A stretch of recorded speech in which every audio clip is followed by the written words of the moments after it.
Ayun mga sadik, good morning. Napakalamig dito. Andito pa rin tayo sa location natin sa restaurant.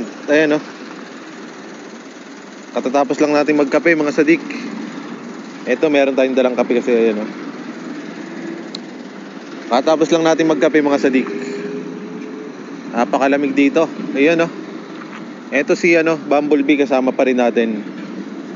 Ang unit natin na Bumblebee mga sadik,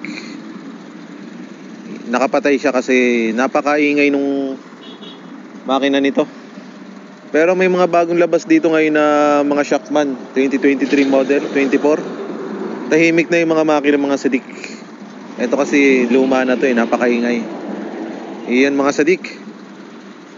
Medyo ngayon, magandang panahon ngayon dito mga sadik. Ayan mga sadik natin. Ayan, magkakape na to si sadik. Ito yung unit nyo. Ayan mga sadik, hintay lang tayo ng bato ng location sa atin. At itong truck natin ay puno ng diesel mga sadik, 32,000 liters. At i-deliver natin to ngayon mga sadik. Ingat tayo sa biyahe natin mga sadik. Iyon Yun lang mga sadik.